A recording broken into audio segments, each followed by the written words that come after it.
खबर दिन भर देखेंगे आप। मैं हूं आपके साथ आपका मेजबान रहीम अहमद खान। नजर डालेंगे देश और दुनिया की तमाम बड़ी खबरों पर। आगाज हेडलाइंस के साथ करेंगे। सुर्खियों को पेश करने में ताउन किया है डॉक्टर ऑर्थो ऑयल के साथ साथ डॉक्टर ऑर्थो कैप्सूल्स साथ लेना ना भूलें। जंतर मंतर और राम मंदिर चंदा चोरी की आवाज आज भी पार्लियामेंट में गूंजी। वजीर दाखिला आज भी पार्लियामेंट में नहीं आए। अपोजिशन ने जमकर किया हंगामा।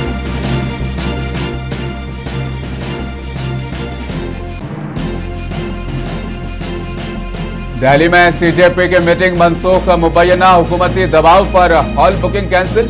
बहुत जल्द जंतर मंतर सीजन 2 शुरू होगा। विजय दीपके का बयान।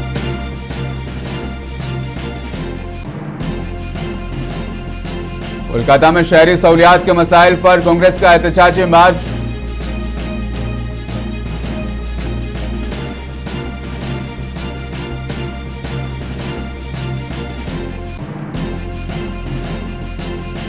बहराए अहमर में हुसियों का हमला। 3 पाकिस्तानी मल्लाह हलाक। पाकिस्तान ने की हमले की शदीद मजम्मत।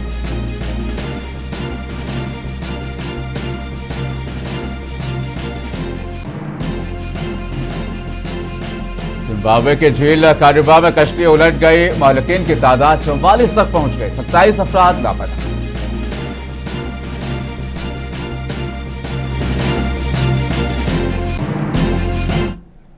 जंतर मंतर पर तुलबा पर हुई बर्बरियत और राम मंदिर चंदा चोरी के खिलाफ आज भी पार्लियामेंट में अपोजिशन ने जमकर हंगामा किया। अपोजिशन चाहता है कि मरकजी वजीर दाखिला अमित शाह पार्लियामेंट में आकर जंतर मंतर पर चली लाठी गोलियों पर वजाहत दे, मगर वजीर दाखिला आज भी पार्लियामेंट में नहीं आए। मरकजी वजीर बराए पार्लिमानी उमूर किरण रिजिजू ने कहा कि वजीर दाखिला अमित शाह पार्लियामेंट में तुलबा के एहतजाज से मुतल्लिक होने वाली बहस के दौरान अपोजिशन के हर सवाल का जवाब देने के लिए तैयार है।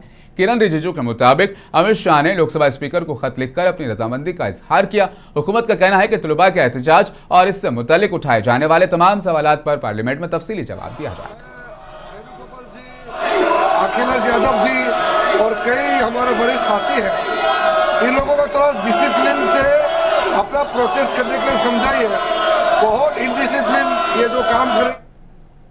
मरकजी वजीर दाखिला अमित शाह के पार्लियामेंट से गैर हाजिरी पर पार्लियामेंट के बाहर अपोजिशन जमातों के एमपीज ने जमकर एहतजाज किया। इस दौरान एहतजाजी अपोजिशन एमपीज ने वजीर दाखिला अमित शाह के खिलाफ जमकर नारेबाजी की और पार्लियामेंट में आकर जंतर मंतर पर तुलबा पर किए गए लाठीचार्ज पर जवाब देने का मुतालबा किया। अपोजिशन जमातों ने पार्लियामेंट अहाते में एहतजाज करते हुए राम मंदिर के चढ़ावे की चोरी के मामले पर और ऐवान में मरकजी वजीर दाखिला अमित शाह की अदम मौजूदगी पर सख्त एतराज किया। अपोजिशन अरकान ने हुकूमत से मामले पर वजाहत देने और जिम्मेदार अफराद के खिलाफ कार्रवाई का मुतालबा किया।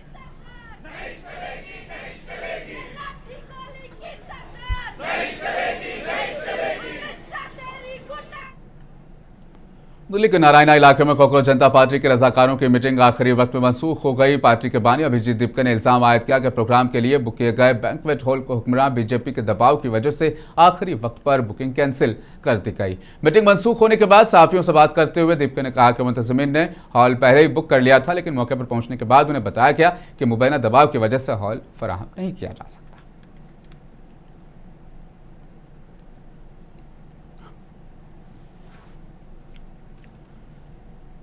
झारखंड के वजीर ज़राअत शिल्पी नेहा तिर्की ने सदर अस्पताल पहुंचकर एहतजाज करने वाले तुलबा से मुलाकात की। तुलबा सीजीएल इम्तिहान मनसूख किए जाने के मामले पर एहतजाज कर रहे हैं। वजीर ने तुलबा से उनके मुतालिबात और मसाइल के बारे में मालूमात हासिल की और मसले की कानूनी हल के लिए कानूनी टीम तश्कील देने के लिए वक्त तलब किया।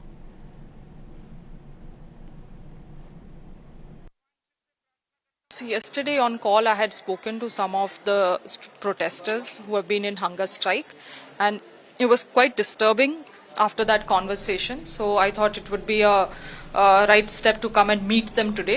I met most of the students who are in hunger strike now also for since past 9.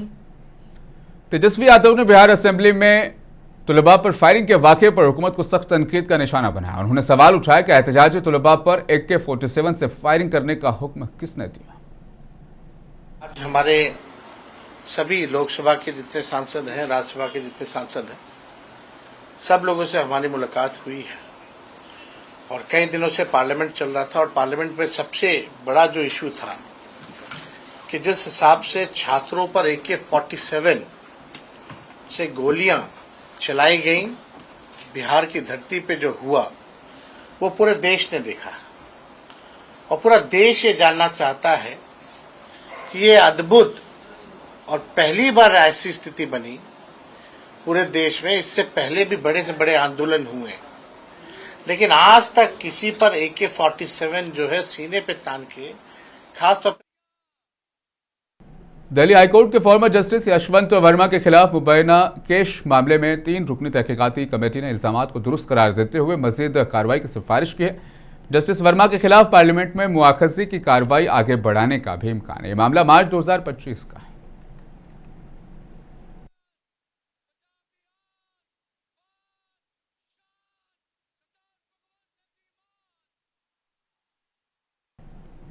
मगरबी बंगाल प्रदेश कांग्रेस कमेटी ने कोलकाता म्यूनिसिपल कॉर्पोरेशन की जानिब से बुनियादी शहरी सहूलियात अदम फराहमी के खिलाफ एहतजाजी मार्च निकाला। मार्च की क़यादत प्रदेश कांग्रेस सदर शुभांकर सरकार ने की। कांग्रेस का रुकन हिंद सिनेमा के करीब जमा हुआ और उसके बाद CM दफ्तर की जानिब मार्च किया, तहम पुलिस ने बाजार के मुकाम पर मार्च को रोक दिया।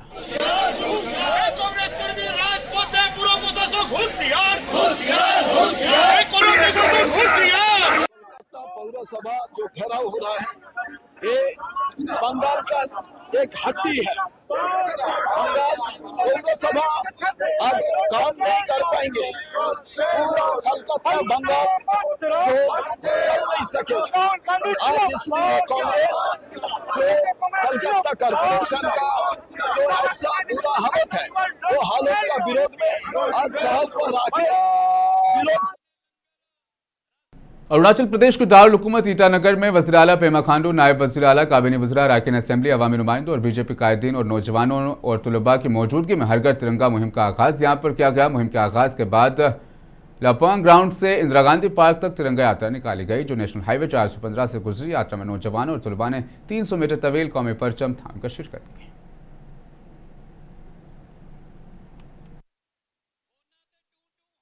अरुणाचल प्रदेश में हर घर तिरंगा का सवेरे का कार्यक्रम में ऑनरेबल गवर्नर साहब ने तिरंगा का लॉन्च किया है और आज आफ्टरनून प्रोग्राम में हम लोगों का यहाँ ईटानगर में सभी स्कूल्स के बच्चे, हमारे जितने भी जो बिजनेस कम्युनिटीज़ हैं, NGOs हैं, सब लोग ने मिलके यहाँ न्योकुम लबांग से लेके IG पार्क तक तिरंगा यात्रा हम लोग ने निकाला है।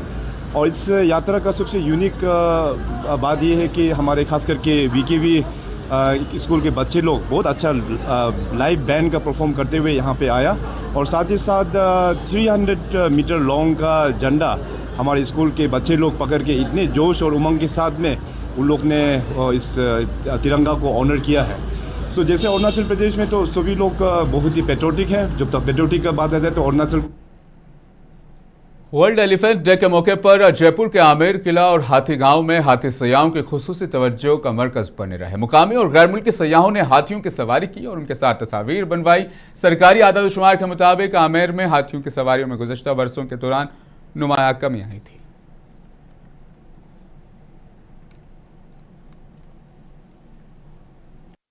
आज एलिफेंट डे है तो हम आज आमेर आए हैं घूमने के लिए और मैं जयपुर से ही हूँ। तो ये जो एलिफेंट है ये गणेश जी को करता है, गणेश जी का सिंबल है, तो मुझे बहुत अच्छा लगा यहाँ पे आके इनको टच करके इनके साथ फोटो खिंचा के। It was a beautiful experience. I had a ride here. They seemed so good and well treated. I'm really happy I had the opportunity to do that, and I didn't know it was the Elephant Day, so such a blessing to do that in this special day. And the place amazing, and the elephant seems really at ease and good and happy. अभी जो 35 हाथी ride पे जाते हैं रोज 35 rest पे रहते हैं, तो अगले महीने से सीजन स्टार्ट होगा। अभी तो ऑफ सीजन ही है। कोरोना के बाद थोड़ी स्थिति ठीक हुई थी। अभी कई देशों के युद्ध चल रहे हैं और विदेशी कहाँ आएगा साहब, जहाँ आपको। बिहार के कैमूर जिले में पुलिस ने बड़ी कार्रवाई करते हुए दिल्ली कोलकाता हाईवे पर एक ट्रक से 4800 लीटर से ज्यादा शराब जब्त की। पुलिस ने चेक पोस्ट पर पंजाब नंबर के ट्रक को रोककर तलाशी ली, जिसके दौरान शराब बरामद हुई।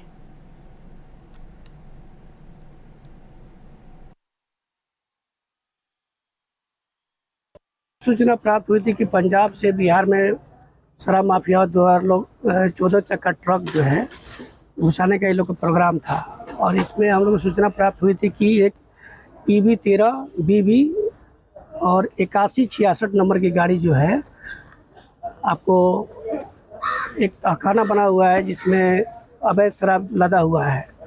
और ये लोग जो है बहुत दिन से ये लोग कारोबार कर रहे थे, लेकिन हम लोग को एग्जैक्ट सूचना नहीं मिल पा रहा था। आज सफलता हम लोग को मिल गई है। हम लोग इसको पीछा दुर्गावती से करते करते आप मोहनिया चेक पोस्ट पर लोग को मगरबी बंगाल स्पेशल टास्क फोर्स ने भारत बांग्लादेश सरहद के करीब कार्रवाई करते हुए 2 अफराद को गिरफ्तार किया, जिनमें एक मुश्तबा पाकिस्तानी शहरी भी शामिल है। हुकाम के मुताबिक फैसलाबाद पाकिस्तान के रहने वाले राना उर्फ वहाब आलम को शुमाली 24 परगना जिले के बनगांव इलाके से गिरफ्तार किया गया।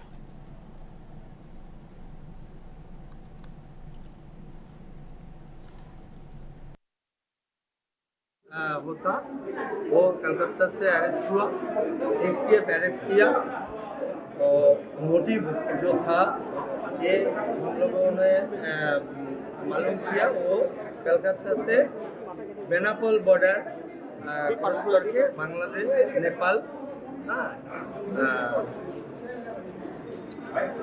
जाने के लिए तैयार हुआ एवं उसको साथ 15 अगस्त आने वाला है। इस टाइम पर ये इंडिया में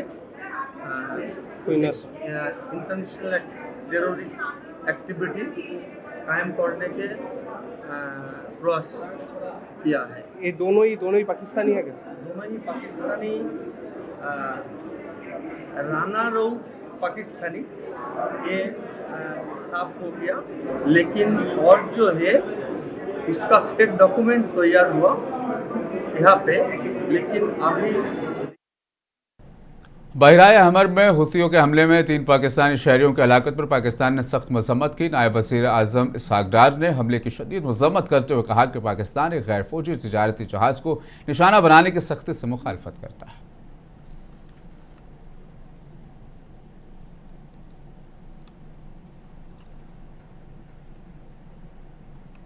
पाकिस्तान ने सऊदी अरब और तुर्की के साथ मक्का में तय पाने वाले मुश्तरका दिफाई मुआहदे से ईरान को भी आगाह कर दिया। दफ्तर खारजा के तर्जुमान ताहिर इंद्राबी के मुताबिक नायब वज़ीर आज़म और वज़ीर खारजा इसहाक डार ने ईरानी वज़ीर खारजा अब्बास अराग़ची से खित्ते में अमन इस्तेहकाम के फ़रोग़ की कोशिश और मक्का मुश्तरका दिफाई मुआहदे पर तबादला ख्याल किया।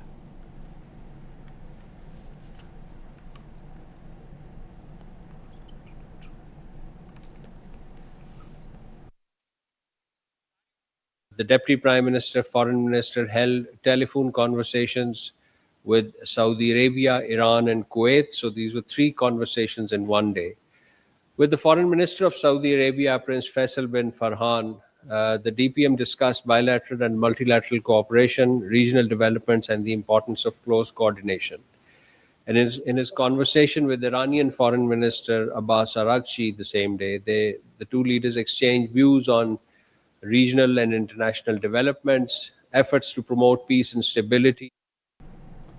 अमेरिकी प्रेसिडेंट ट्रंप ने दावा किया कि आबनाए हुर्मुज़ पर अमेरिका का मुकम्मल कंट्रोल है और अब इस पर ईरान का कोई असर इख्तियार नहीं रहा। ट्रंप का यह बयान ऐसे वक्त आया जब अमेरिकी फौज ने ईरान जाने वाले पनामा के परचम बरदार एक कार्गो जहाज को मिसाइल दाग कर रोक दिया। दूसरी जानिब ईरान ने आबनाए हुर्मुज़ खोलने के लिए अमेरिका से नाकाबंदी खत्म करने, मुंजमद असासे बहाल करने और इलाकाई जंगबंदी का मुतालबा किया है।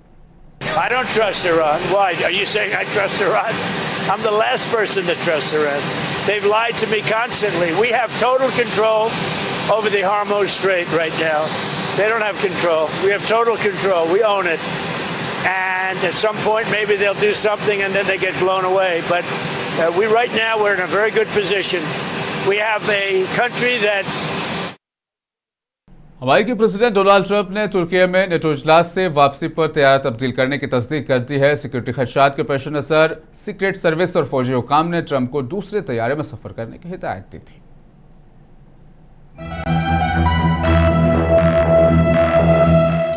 अमरीकी सदर डोनाल्ड ट्रंप ने गुज़िश्ता माह तुर्की में नेटो सरबराही इजलास में शिरकत के बाद अंकारा से खुफिया तौर पर एक फ़ौजी तैयारी के जरिए रवानगी इख्तियार की, बजाय इसकी कि वो कतर की जानिब से तोहफे में दिए गए एयरफोर्स 1 तैयारे में सफ़र करते। ये इकदाम मुबैना तौर पर ईरान की जानिब से सदर ट्रंप के खिलाफ मुमकिना कातिलाना हमले के खतरे के पेश नज़र किया गया। ट्रंप ने इसकी तस्दीक करते हुए बताया कि सीक्रेट सर्विस और फौजी हुक्काम की हिदायत पर उन्हें एयरफोर्स वन से खुफिया तौर पर दूसरी तैयारी में मुंतकिल किया गया। ताहम उनका कहना था कि इस खतरे से वो खौफजदा नहीं हुए। Well, it's only up to Secret Service. I just follow what they'd like to do. So I go by Secret Service and the military. They wanted me to go on a different flight, a different plane, equal safety, but they wanted me to do it, so I do it. I do what they say.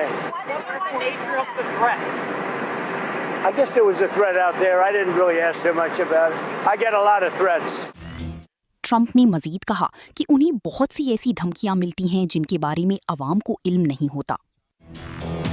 I have a lot of threats. I have a lot of threats that you don't know about.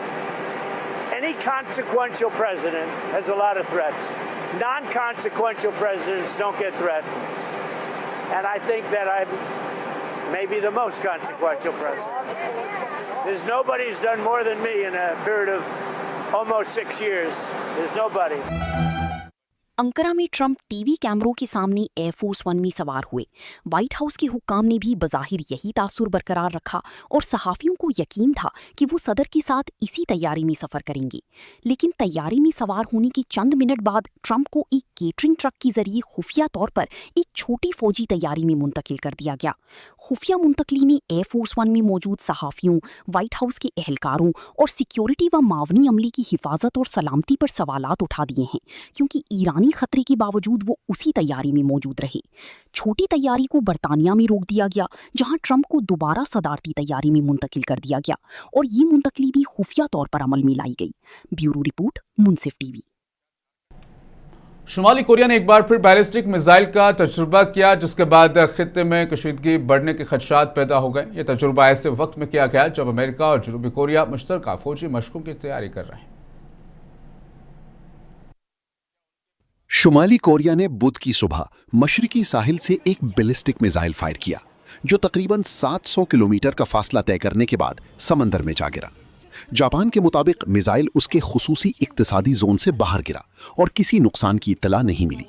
अमरीकी Indo Pacific command का कहना है कि Washington missile launch से पूरी तरह आगाह है और जनूबी कोरिया और जापान समेत अपने इत्तेहादियों से करीबी राब्ते में है। अमरीकी हुक्काम के मुताबिक इस वक्त अमरीकी या इत्तेहादी अफवाज और खित्ते में मौजूद शहरियों के लिए कोई फौरी खतरा नहीं है। शुमाली कोरिया का ताज़ा मिसाइल तजर्बा अमरीका और जनूबी कोरिया की आइंदा मुश्तरका फौजी मशकों से चंद रोज कबल हुआ है। प्योंगयांग इन मशकों को अपनी सलामती के लिए खतरा और हमले की तैयारी करार देता है, जबकि वॉशिंगटन और सियोल इन्हें दिफाई मशकें करार देते हैं। आज के इस ताज़ा मिसाइल तजर्बे के बाद अमरीका, जनूबी कोरिया और जापान ने खित्ते की सूरत हाल पर निगरानी मजीद सख्त कर दी है। ब्यूरो रिपोर्ट, मुंसिफ टीवी।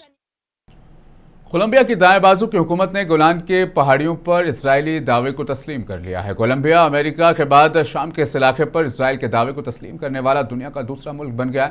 इजरायल ने 1981 में गोलान की पहाड़ियों को अपने साथ जम कर लिया था, जिसे आलमी सतह पर गैरकानूनी करार दिया जाता है।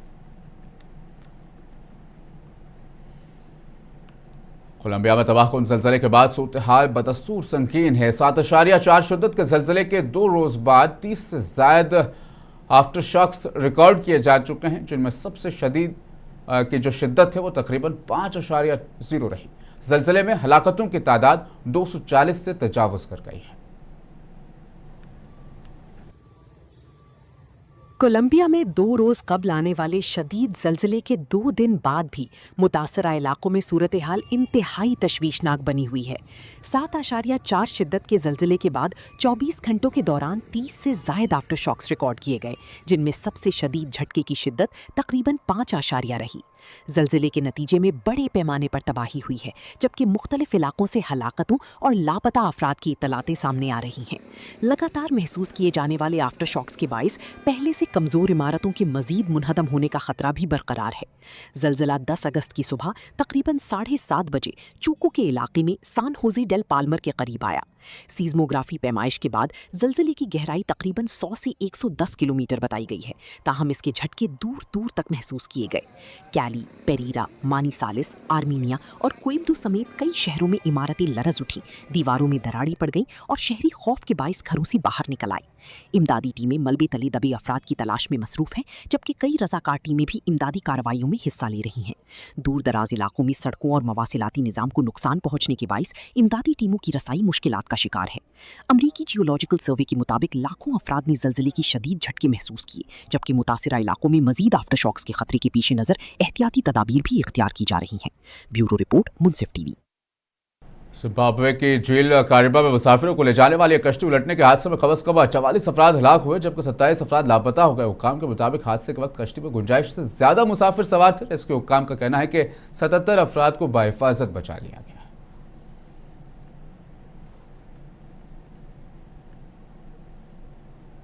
साउथ अफ्रीका में गैर कानूनी कानकुनी के दौरान कान धंसने से कम 14 कानकुन हलाक, जबकि 8 जख्मी हो गए। पुलिस के मुताबिक हादसा रस्टनबर्ग के करीब पेश आया, जहां कानकुनी गैर कानूनी तौर पर कानकुनी में मसरूफ थे।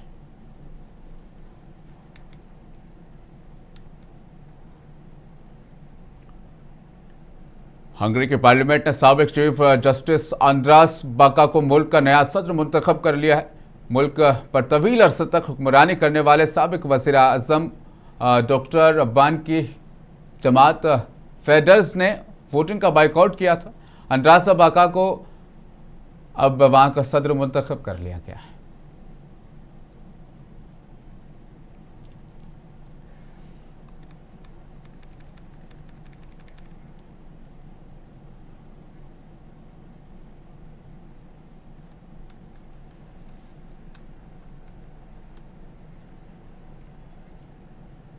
हिंदुस्तान और अफगानिस्तान के दरमियान क्रिकेट ताल्लुकात में एक और बाब का इजाफा होने जा रहा है। बीसीसीआई ने सितंबर में अफगानिस्तान के खिलाफ 3 T20 मैचों की सीरीज का ऐलान कर दिया है, जिसके साथ ही बांग्लादेश को हिंदुस्तान की मेजबानी का मौका अब नहीं मिलेगा। ये सीरीज 13 से 17 सितंबर तक दिल्ली में खेली जाएगी। इस हवाले से देखिए आप ये मुकम्मल तफसीली रिपोर्ट। मुझे दीजिए इजाजत, बने रहें मुंसिफ टीवी के साथ।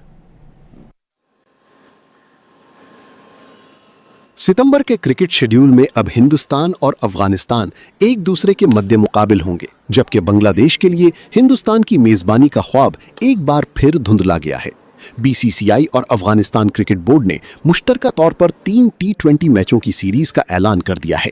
सीरीज का पहला मुकाबला 13 सितंबर, दूसरा 15 सितंबर, जबकि तीसरा और आखिरी T20 17 सितंबर को खेला जाएगा। तीनों मैचेस दिल्ली के अरुण जेटली क्रिकेट स्टेडियम में होंगे।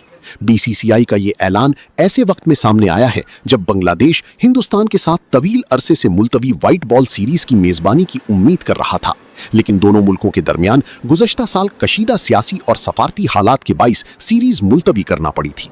मगर अब अफगानिस्तान के खिलाफ सितंबर की विंडो तय होने के बाद बांग्लादेश की उम्मीदें तकरीबन खत्म होती दिखाई दे रही हैं। अफगानिस्तान की ये क्रिकेट सीरीज उसके फ्यूचर टूर्स प्रोग्राम का हिस्सा है। सियासी हालात के बाइस अफगानिस्तान ने हालिया बरसों में हिंदुस्तान को अपने होम मैचेस के लिए बेस के तौर पर इस्तेमाल किया है। हिंदुस्तान और अफगानिस्तान की टीमों ने कई यादगार मुकाबले खेले हैं। हिंदुस्तान ने 2018 में अफगानिस्तान के खिलाफ उसका तारीखी पहला टेस्ट भी मुनक्किद किया था, जबकि दोनों टीमें जनवरी 2024 में 3 T20 मैचों की सीरीज में भी आमने सामने आ चुकी हैं। बीसीसीआई सदर मिथिन मिन्हास ने अफगानिस्तान क्रिकेट की तरक्की में ताउन जारी रखने का अज़्म का इजहार किया है। बीसीसीआई के मुताबिक दो तरफा क्रिकेट से अफगानिस्तान के खिलाड़ियों को मजबूत हरीफों के खिलाफ मुसलसल खेलने से बेहतरीन तजर्बा हासिल करने का मौका फराहम होगा, जबकि बांग्लादेश को अब अगली सीरीज तक इंतजार करना होगा। ब्यूरो रिपोर्ट, मुंसिफ टीवी।